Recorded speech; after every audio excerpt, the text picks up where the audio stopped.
Monsieur Larive, pour le groupe de La France Insoumise. Oui, merci Monsieur le Président, Madame la Ministre, Mesdames les rapporteurs, chers collègues. Même si, de prime abord, le budget de la culture connaît une augmentation certaine, permettez-moi d'émettre de sérieuses réserves quant à ses orientations politiques.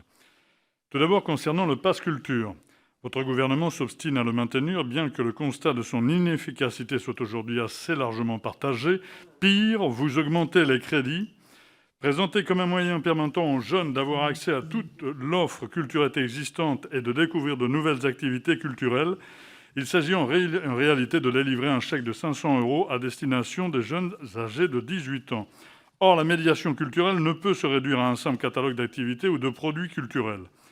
Un accompagnement, une médiation sont nécessaires au risque de voir s'amplifier les pratiques culturelles dominantes existantes au détriment d'une diversification nécessaire et souhaitée.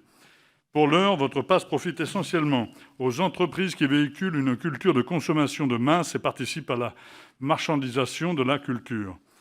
Nous avons tant d'artistes et tant d'auteurs en difficulté, sans parler des nombreux lieux de culture menacés de disparition. C'est un énorme gâchis. Vous semblez vous borner à une approche consumériste de la culture, alors que ce dont nous aurions besoin, c'est de nouveaux outils pour soutenir la création et la diffusion culturelle.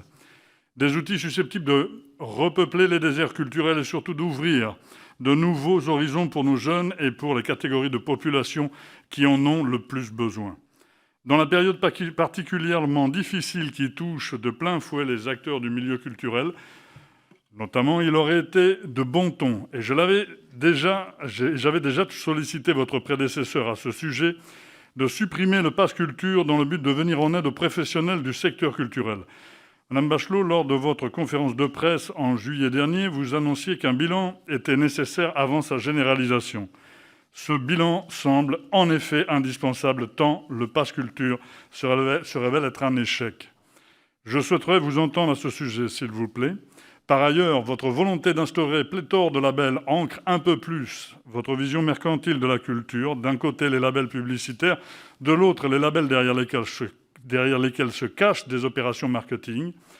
Vous favorisez ainsi la mise en compétition des collectivités entre elles sous couvert de valorisation et de soutien au dynamisme culturel des territoires et des villes moyennes fortement impactées par la crise sanitaire. Enfin, concernant l'archéologie préventive, après des années de baisse budgétaire, les crédits alloués augmentent enfin.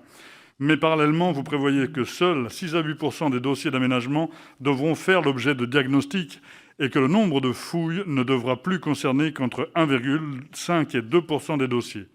Pourtant, en 2016, malgré un budget nettement plus contraint, ce sont 10,5 % des dossiers qui avaient fait l'objet de diagnostics et environ 2,4 % avaient fait l'objet de fouilles préventives. Les objectifs sont donc revus à la baisse et les emplois sous plafond stagnent, sans revalorisation non plus pour ces métiers. Vous savez le manque de reconnaissance dont souffre la profession. Il existe un écart significatif entre le niveau de formation d'une majorité d'archéologues et leur rémunération.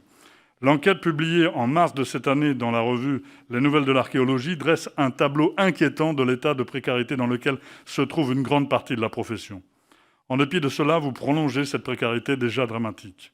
Au regard des éléments que je viens d'énoncer et sans inflexion budgétaire lors de la discussion des amendements, le groupe La France Insoumise votera contre les crédits de cette mission. Merci.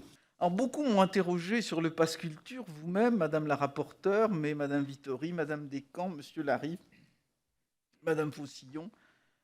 Je ne vous répondrai pas, Monsieur Larive, quand vous m'avez accusé d'avoir une vision mercantile de la culture.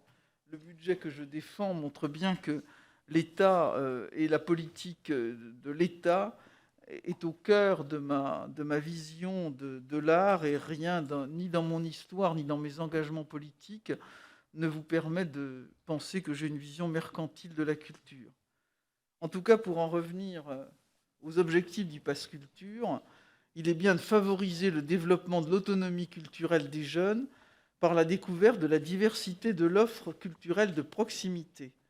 Et il avait été indiqué un crédit de 500 € permettant à chaque jeune de 18 ans de réserver des biens et des services culturels référencés sur le PASS, une application web et mobile géolocalisée, actuellement sous la forme d'une expérimentation. J'ai regardé, j'ai analysé cette application web, et je peux dire qu'elle favorise l'accès à l'ensemble des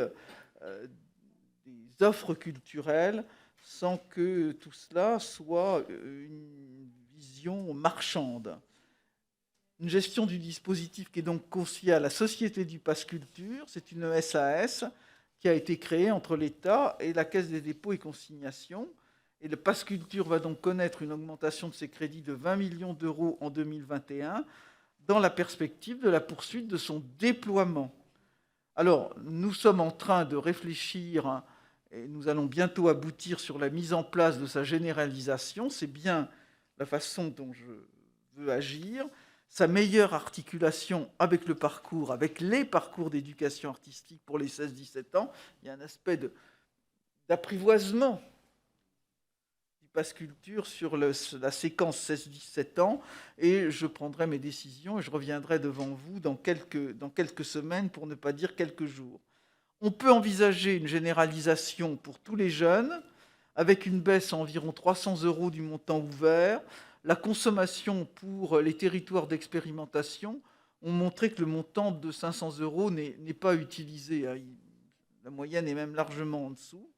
Le Pass Culture a contribué à la relance du secteur suite au confinement, avec une communication massive des offreurs physiques auprès des jeunes inscrits.